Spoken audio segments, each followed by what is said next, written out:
Bonjour à tous et bienvenue dans notre émission Les métiers de demain. Les métiers de demain s'adressent à vous, les jeunes, qui vous interrogez sur votre avenir professionnel. Quelles études choisir pour faire quoi? Avec les nouvelles technologies, beaucoup de métiers sont en train de muter, de se transformer. Difficile dans ces conditions de se projeter vers l'avenir, d'anticiper. C'est justement tout l'enjeu de cette émission, Les métiers de demain, vos idées à y voir plus clair. Et on a choisi aujourd'hui de vous parler des métiers autour du marketing, de la communication et de l'influence. Et avec moi, justement, pour en discuter, plusieurs invités. Stéphanie Boisselot, bonjour. Bonjour. Vous êtes directrice nationale marketing et communication de l'ISEG. Vous êtes venue accompagnée de deux étudiants, Mathéo Pinson à vos côtés. Bonjour Mathéo. Bonjour Florence. En première année de MBA ISEG à Lyon. Et puis vous êtes en alternance en tant que community manager chez Hula Hoop. Ambre Delavaux également, étudiante. Bonjour Ambre, vous êtes en deuxième année de MBA à l'ISEG et vous êtes chef de projet junior chez Stellantis en alternance également. Bienvenue. Et puis Laurent Alias, bienvenue Laurent. Vous êtes fondateur de l'agence Josiane, une agence de pub indépendante et fondateur aussi de tout un réseau d'agences non conformistes. Vous nous en direz un mot tout à l'heure. Alors, les métiers du marketing, de la communication, de l'influence se sont déjà beaucoup transformés. Ce n'est pas fini. Comment, dans ce cas, les écoles adaptent-elles leur formation? Reportage tout de suite sur le campus de l'ISEG à Lyon. Laurent Fougeux et Patricia Alouche. L'ISEG Lyon est une école qui forme au futur monde du business, du marketing, de la communication et de l'influence. L'ISEG, c'est l'école pionnière du groupe Ionis et qui se distingue depuis des années par son audace, son innovation, sa faculté à proposer des parcours et des programmes toujours plus en adéquation avec l'évolution dans le monde dans lequel on est. Sur nos campus cohabitent 3 écoles. On fait donc se confronter au quotidien des spécialistes de la tech, des spécialistes de la création et des spécialistes de la stratégie. C'est un avantage déterminant. Post-bac, l'ISEG propose 2 clés d'entrée. La première sur un bachelor professionnel, un parcours court, en 3 ans, avec un vrai focus sur un univers métier. Je suis en bachelor, donc c'est une formation sur 3 ans, spécialisée dans la communication et le marketing, avec en plus une spécialisation internationale pour ma part. L'avantage, c'est qu'on travaille vraiment dans plusieurs domaines de compétences. On a des cours de droit, de gestion, on a aussi des cours de création et design. On travaille également tout ce qui est éloquence pour apprendre à bien parler, avoir un peu plus confiance en nous. Donc c'est vraiment tout un panel de compétences pour devenir des vrais petits couteaux suisses après. Et un programme grande école en 5 ans où l'étudiant a le temps de se construire et de découvrir toutes les facettes du marketing et de la communication. On touche vraiment à tout pour pouvoir trouver finalement le parcours de ses rêves. Ce qui caractérise particulièrement l'ISEG Lyon, c'est le travail en mode projet. Plus de 400 heures sur les 5 ans d'études. On travaille énormément en équipe, notamment au cours de projets divers et variés. Il n'y a pas longtemps, j'ai notamment eu le 48 heures chrono. C'est un projet dans lequel on répond à la problématique d'une marque. Travailler en groupe, c'est génial parce que pour le monde professionnel, ce sera comme ça qu'on sera amené à travailler. Donc ça, c'est vraiment un gros plus dans cette école. On a la possibilité de démarrer sur des cursus en initiale, mais aussi d'ajouter de l'alternance sur de la 3e année ou sur des parcours de MBA spécialisés. Je suis en première année de MBA à l'ISEG Lyon. C'est un MBA que j'effectue en alternance au sein de l'agence de communication Hula Hoop en tant que community manager. J'ai découvert beaucoup de choses et surtout au niveau des chiffres. Moi, c'est quelque chose que je ne pensais pas qu'on avait cette dimension-là en agence. Donc j'ai la chance d'être dans une grosse agence avec beaucoup de clients, beaucoup de projets et donc beaucoup de data à disposition. Aujourd'hui, je suis consultante chez Equino, qui est une agence conseil en communication corporate. J'ai passé 5 belles années à l'ISEG et je suis diplômée depuis 2023. L'ISEG nous a donné une base solide en culture générale, communication et marketing et a structuré une façon de raisonner. J'ai aussi appris à avoir confiance en moi. On a très tôt appris à prendre la parole en public, à pitcher nos idées, à défendre des points de vue. Et ça me sert tous les jours au travail, mais aussi dans mon quotidien personnel. Il faut savoir que les métiers de la communication et du marketing, c'est 400 à 1500 métiers. Des métiers qui n'existent pas encore aujourd'hui. On évalue à peu près à 10 à 30% les métiers qui vont être transformés ou totalement nouveaux. À 18 ans, on a envie de faire des choix qui nous ouvrent des portes plutôt que d'enfermer. Et donc, à l'ISEG, on attache une attention particulière à la personnalisation de nos parcours pour révéler les talents de demain. Stéphanie Waslow, donc on a vu là le campus de Lyon. Alors c'est vrai que des écoles de communication, de marketing, il y en a beaucoup. Quel est le positionnement de l'ISEG, que ce soit à Lyon d'ailleurs ou sur les autres campus? Notre particularité au sein de l'ISEC, c'est vraiment d'être dans la professionnalisation et l'hybridation. C'est-à-dire qu'on forme nos étudiants à la croisée du business, du marketing, de l'influence et de la communication. Donc on est vraiment sur cette hybridation en fait, des compétences. 8 campus? 8 campus, absolument. 8 campus en France, 8 campus qui ont la particularité d'être positionnés au centre des villes, vraiment au cœur des villes. Donc c'est important aussi pour la vie des campus, la vie du campus de nos étudiants. Alors est-ce que chaque campus a sa spécificité? Chaque campus n'a pas de spécificité particulière. En revanche, sur le campus de Lyon, donc comme le dit Sébastien Gilles, on a plus de 400 heures en fait de projets concrets. Ça veut dire quoi? C'est-à-dire que les annonceurs, des agences ou des institutions publiques accompagnent en fait nos étudiants en mode projet, c'est-à-dire qu'ils se mettent en mode entreprise sur des briefs jusqu'à la soutenance devant un jury. Mathéo, pourquoi est-ce que vous avez choisi le campus de Lyon plutôt qu'un autre? Alors moi déjà j'ai commencé l'ISEG en première année, donc j'ai fait un bachelor sur 3 ans et ensuite j'ai continué l'aventure ISEG pour un master plus orienté marketing. C'est donc pour ça et aussi pour, comme vous le disiez juste avant, les nombreux projets qui nous permettent vraiment de se professionnaliser un maximum. Alors ce qui est intéressant de voir aussi, c'est comment est-ce qu'on entre à l'ISEG. On précise, et ça va en soulager beaucoup, que c'est une école qui n'est pas sur Parcoursup. Il n'empêche, il y a quand même un concours. Oui, absolument. Donc on est une école ISEG, c'est une école effectivement hors Parcoursup, post-bac. Il faut évidemment le bac pour intégrer l'ISEG. Il y a un concours, bien évidemment, un concours avec des épreuves écrites et on a aussi un entretien individuel. Donc cet entretien individuel, on peut s'y préparer. C'est-à-dire qu'aujourd'hui, les responsables de relations entreprises accompagnent certains de nos étudiants pour se préparer justement à ce concours. En fait, nous, ce qu'on regarde, c'est pas tant, je dirais, la trajectoire de l'étudiant, c'est si son projet coïncide bien, finalement, avec ce que va lui apporter l'ISEG en termes de formation. Et ça, c'est vraiment important qu'on ait ce regard-là. Et on arrive à le déterminer très tôt. C'est ça qui est intéressant, justement, par ce biais d'entretien individuel. Oui, même après le bac, parce que c'est pas évident quand même, quand on sort du bac, de savoir précisément ce qu'on a envie de faire. C'est vrai que c'est pas toujours facile. On a des étudiants qui arrivent effectivement avec une idée assez précise de ce qu'ils souhaitent faire, d'autres qui arrivent pour se spécialiser, d'autres qui arrivent pour pumper, si je puis dire, leur trajectoire professionnelle. Et on a en face des formations qui sont en adéquation avec ces attentes. Alors justement, je vais me tourner vers Ambre. Comment est-ce que vous avez eu l'idée de faire l'ISEG? Pourquoi l'ISEG? Comme énormément d'étudiants, je pense, à 18 ans, on ne sait pas trop ce qu'on veut faire après le bac. Donc on passe par Parcoursup, mais on prend des matières un peu, on ne sait même pas trop pourquoi. Et en parlant un peu avec ma famille, je me suis rendu compte que j'étais sociable, j'aimais la création, donc je me suis orientée vers de la communication. Puis pourquoi l'ISEG? Parce que je me suis dit que c'était une bonne école pour explorer énormément de domaines, énormément de matières. Donc, Et le fait que ça soit pas sur Parcoursup, voilà, ça soulage un peu en se disant bon, si j'ai pas ce que je veux sur Parcoursup, au moins je serai sûre d'avoir une école qui me plaît. c'est un stress en moins, surtout que voilà, Parcoursup, c'est quand même très bridé. Moi, je sais que j'avais postulé pour une fac de lettres et de psychologie, parce que c'est vraiment ce que je voulais faire. J'en suis pas certaine. Parlons un petit peu de la pédagogie. La pédagogie, c'est important quand même. Là aussi, c'est un des caractères un petit peu différenciants de l'ISEG, c'est l'hybridation des compétences. Raconte-nous. Absolument. Alors, on a tout d'abord, évidemment, un tronc commun, des enseignements fondamentaux communs. Donc, c'est un socle solide. Donc, on va effectivement enseigner nos étudiants sur la partie culture générale. On fait aussi un peu de droit. Il y a aussi, évidemment, du business English, du marketing. Enfin, voilà, toutes les notions de base, si je puis dire, autour de ces métiers. Et c'est vrai qu'on a une particularité assez intéressante. C'est unique d'ailleurs. On est pionnier sur cette démarche. C'est qu'on est effectivement sur l'hybridation des métiers.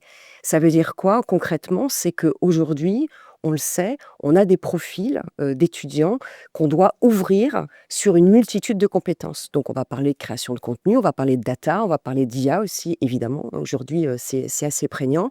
Et cette hybridation, concrètement, on fait se réunir 3 écoles au sein du groupe Ionis, 3 écoles qui sont sur des expertises bien identifiées. Donc, on a Epitech, donc l'école en excellence d'informatique et nouvelles technologies. On a également IARTSUP, donc en création visuelle, qui est une école qui est largement primée. Et on a également, évidemment, l'ISG, qui est une école de commerce. Et en fait, on rassemble tous nos étudiants au sein des campus, on les mélange de ces 4 écoles de façon à les faire travailler sur des modes projets. Et la particularité, c'est qu'en fait, toutes ces écoles sont au sein des campus de l'ISEG. Laurent Alliance, vous qui êtes fondateur de l'agence Josiane, une agence, ouais, on va dire un peu disruptive, des Non différentes, conformiste. non conformistes, voilà. Qu'est-ce que vous pensez justement de la pédagogie de l'ISEG, le fait de mélanger comme ça les disciplines, Alors hein? déjà, surtout quand on a 18 ans, on est tous passés par là. En vrai, on ne sait pas forcément. Moi, j'ai su ce que j'ai voulu faire à 24 ans. Et vraiment, j'avais fait une école d'ingénieur, je finis dans la pub. Donc, c'est vraiment que l'hybridation, là, elle est au cœur de mon expérience, j'ai envie de dire. Et on a un peu deux choix. C'est-à-dire, soit on devient le meilleur spécialiste dans un truc, et on est très pointu, je fais un docteur en IA, et je fais un doctorat en IA, et je fais un truc très, très pointu. Soit je deviens assez généraliste, et j'ai une vision globale des choses. Avec évidemment peut-être des aspérités qui vont caractériser mon projet. Donc, je pense que dans le monde dans lequel on vit, même si on est docteur en IA, je pense qu'il faut une ouverture vers autre chose, vers la capacité de vendre, la capacité de marketer les choses. Donc, oui, ouvrons le champ des possibles, et c'est ce que l'ISEG propose en n'enfermant pas les profils dans des parcours qui vont les amener à finalement une seule voie à la fin, quoi. Quels sont les métiers qui sont les plus représentés au sein de votre agence? Et puis justement, est-ce que ces triples compétences sont importantes pour Oui. les métiers exercés? Alors, en agence de pub, en agence de création ou même en agence média, il y a différents métiers. Chez Josiane, on va avoir des métiers évidemment autour de la création. Donc déjà, rien qu'à la création, qui fait à peu près la moitié de l'agence, on a des motion designers, des teams créatifs. Dans les teams créatifs, il y a les concepteurs-rédacteurs, des directeurs artistiques, des exés, des graphistes, etc. Après, il y a les métiers de la stratégie, du planning stratégique, avec des planners stratégiques et des sujets autour de la data. Il y a tout ce qu'on appelle le commerce. Alors, le commerce, c'est pas le développement commercial en agence, c'est la gestion de projet, la direction de clientèle, accompagner les clients. Puis après, il y a plein d'autres métiers. Il y a la production, il y a l'achat d'art, il y a plein de métiers. Il y a l'influence. Puis après, sur le média, il y a aussi d'autres métiers consultants médias, autour de la data, etc. Donc, en fait, on a des métiers très, très, très divers. Mathéo, vous avez fait un bac scientifique avant de rentrer à l'ISEG. Ambre, plutôt un bac géopolitique, éco, etc. Qu'est-ce que vous en pensez justement de ce mélange des disciplines? C'est très enrichissant, on apprend énormément de matières, ça nous aide aussi un peu à découvrir énormément de métiers et comme dit, quand on sort du bac, on est sur des matières quand même, très institutionnelles. Là, on nous donne, de la création, du webmaster, on fait, les outils, ça peut être Excel et cetera, mais tous les outils de communication, de marketing et d'événementiel, ça nous permet vraiment de nous orienter et d'enrichir, vers là où on aimerait se diriger plus tard, c'est Mathéo? Alors c'est vrai que moi, à la base, j'ai fait un bac plutôt très scientifique, avec, beaucoup des mathématiques, de la physique-chimie. Je pensais qu'au début, ça allait me bloquer en allant à l'ISEG et en fait, pas du tout. C'est vraiment quelque chose qui m'a aussi permis de développer en partie ma stratégie sur, des thèmes plutôt axés marketing. Mais j'ai aussi pu, utiliser cette, notion de stratégie pour l'appliquer, dans tout l'univers de la communication. Et c'est intéressant parce que finalement, je rebondis sur ce que dit Mathéo sur son bac scientifique. C'est que typiquement, quand on parle d'hybridation des compétences, tout ce qui est effectivement collecte de data aujourd'hui, puisqu'on sait qu'aujourd'hui, la fragmentation des médias en fait, nous insiste en fait à regarder un peu plus ces données. Et ça permet effectivement, quand on a une base de scientifiques, de pouvoir collecter, analyser, d'en faire des insights ou voire d'avoir une vraie réflexion sur un nouveau produit. Donc c'est ça aussi qui est intéressant dans cette hybridation. On voit bien que c'est vraiment le cœur des métiers d'avenir. Alors, à quel métier forme l'ISEG aujourd'hui et surtout à quel métier elle formera demain et comment anticiper? L'IA a changé pas mal de choses, hein. Ça amène vers des métiers peut-être plus stratégiques, plus sophistiqués, entre guillemets. Alors c'est vrai qu'on a beaucoup d'études aujourd'hui, dont une étude Scission d'ailleurs, qui indique que 60% aujourd'hui des entreprises utilisent les plateformes IA. D'autres études aussi développent sur le fait que les métiers sur notre secteur en 2030, ce seront emprunts effectivement des nouvelles technologies. Donc nous, en fait, on est vraiment concentrés sur ce sujet-là. Pas que, mais ça fait partie d'une dominante de nos cursus. Donc aujourd'hui, on a effectivement des formations qui sont des formations autour pour devenir chef de communication, chargé de communication, pardon, chef de projet événementiel. On a aussi influence et RP. Et on a aussi des débouchés sur des métiers beaucoup plus, on va dire, performance, qui vont être le growth hacking managing, le brand management. En fait, ce sont des métiers qui sont tournés justement vers cette nouvelle technologie. Et vous intégrez l'IA dans les formations. Ouais. C'est indispensable aujourd'hui. Indispensable, on n'a pas le choix. On a des attentes fortes, effectivement, des recruteurs sur ces sujets-là. Ça n'est pas le cœur de nos formations, puisque justement, avec ces nouvelles technologies, ces utilisations de l'IA, on doit revenir sur les fondamentaux et notre programme en grande école au sein de l'ISEG est vraiment un programme adapté, c'est-à-dire qu'on revient effectivement sur la stratégie, la contextualisation, l'arbitrage, et l'IA est un outil effectivement pour pouvoir piloter nos étudiants sur des recherches ou en tout cas sur les alléger sur certaines tâches. Laurent, comment est-ce que l'IA, vous la vivez au sein de l'agence, comment elle a déjà fait bouger, fait muter les métiers? On la vit très bien. Non, mais c'est vrai qu'on sent qu'il y a des boîtes ou des agences où les niveaux de maturité sont assez différents. Nous, on l'a pris, et c'est assez culturel en fait, chez Josiane. On l'a pris vraiment très très tôt, et en fait, c'est même pas parti de la direction qui dit ah bah, il faut obtenir des gains de productivité. Non, c'est parti des collaborateurs eux-mêmes qui ont pris les outils et qui ont amené ça avant même que ça soit la hype voilà, la hype de l'IA. Donc ça fait déjà plus de 2 ans et demi que c'est au cœur de nos métiers. Et par contre, ce que j'aime beaucoup dans l'IA, c'est qu'en fait, on pense que ça va disrupter nos métiers. Oui, ça les fait évoluer, mais en fait, ça remet au centre de l'échiquier l'idée et le pourquoi de nos métiers, c'est-à-dire différencier des marques, différencier des entreprises. Et donc, en fait, ça ne fait que nourrir ce qu'on est. Donc, moi, je le vois avec beaucoup d'optimisme, du réalisme. Il y a certains métiers qui vont évoluer, certains même qui vont un peu disparaître. Mais si on garde cette vue globale et qu'on reste pointu et qu'on apporte une vraie valeur ajoutée, pas de problème. Mathéo, Ambre, comment est-ce que vous vivez justement l'IA? Pour vous, c'est quelque chose de naturel? C'est quelque chose qui vous angoisse?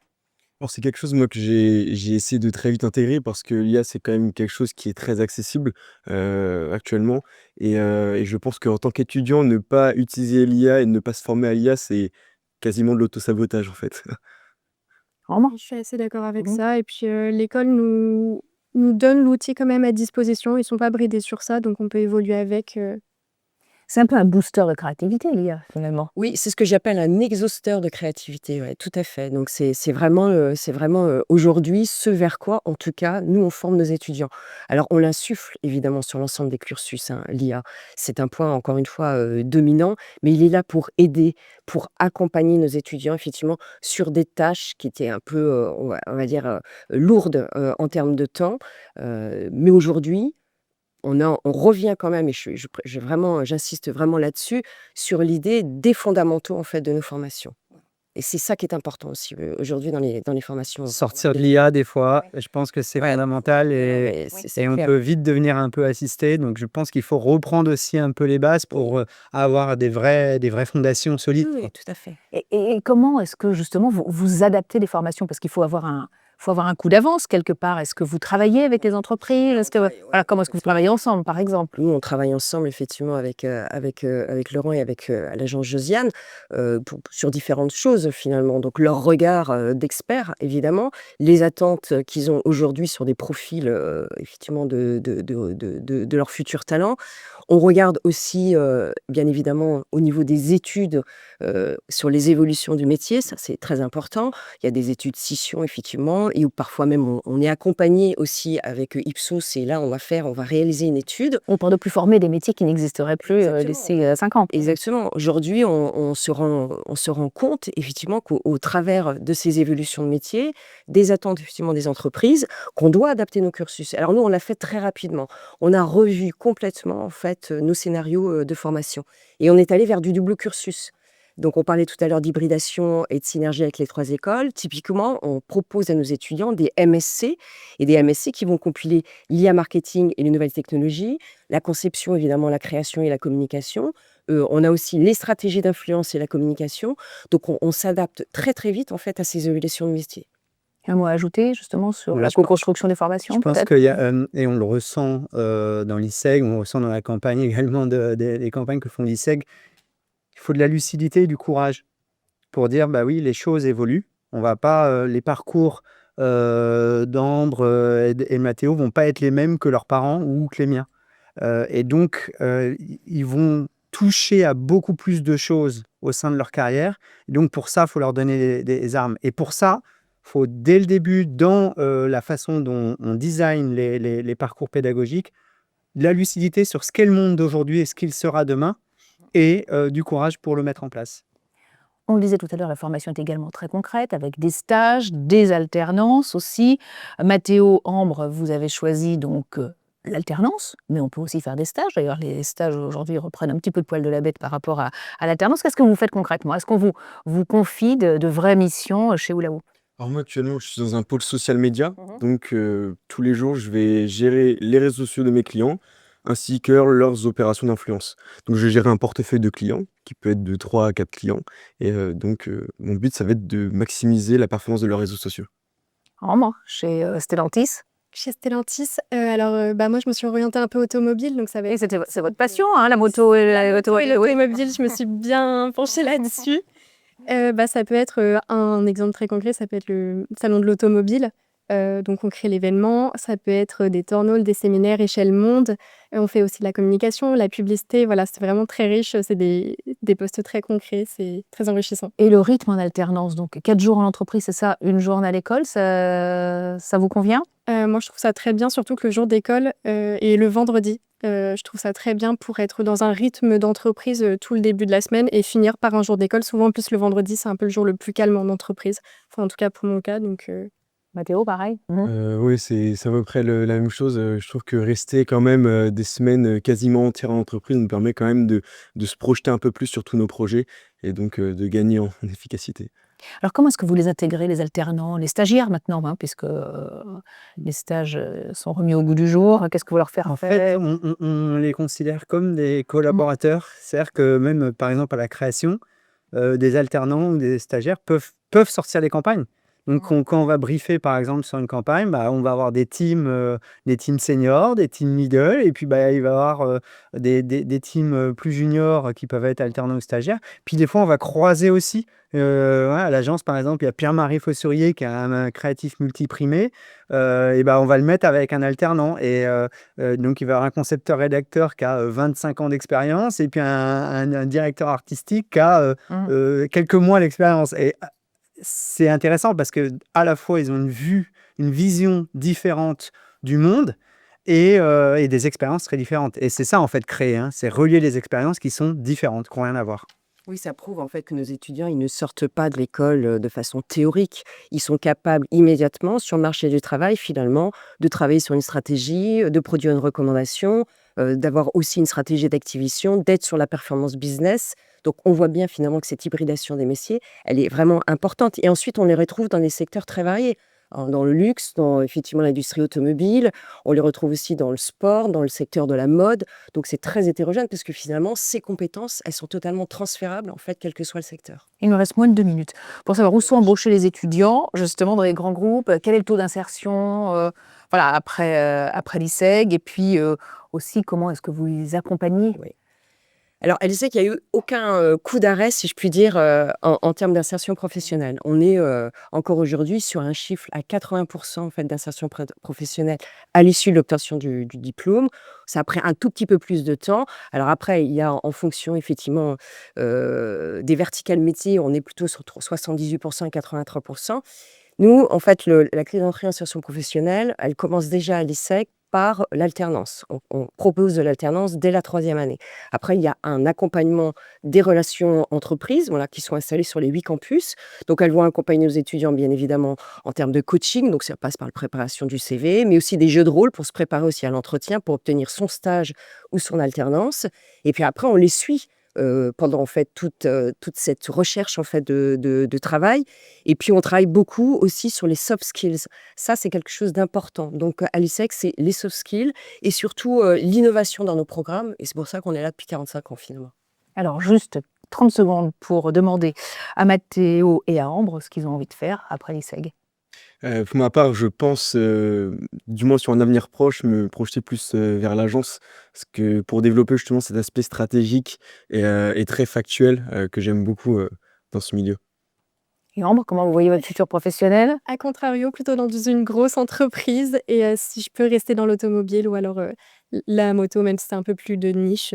On arrive au terme de cette émission. Peut-être quelque chose à ajouter, Ambre, sur le rythme de l'école qui offre la possibilité de travailler à côté? Oui, avant, le master, pendant les 3 premières années de licence, l'école, elle nous offre un rythme, qui est assez souple. On est, à l'école du lundi au jeudi matin, ce qui permet, la fin de semaine de pouvoir, si par exemple, les 3 premières années sont payantes, si, les parents ne peuvent pas financer, on peut faire un job étudiant, ce qui est une belle alternative, autant, professionnelle que pour, Et l'école. oui, ça c'est important, Stéphanie, pour pouvoir financer ces études. Complètement, Ambre a tout à fait raison. Donc, il y a effectivement cette possibilité. Et puis, évidemment, il y a l'alternance dès la 4e année.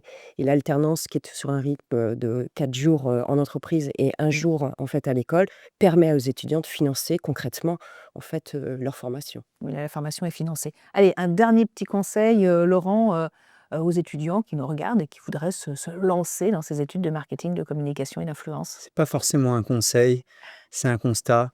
On fait un beau métier parce qu'on voit des choses et on fait des choses qui ont de l'impact sur le monde qui nous entoure.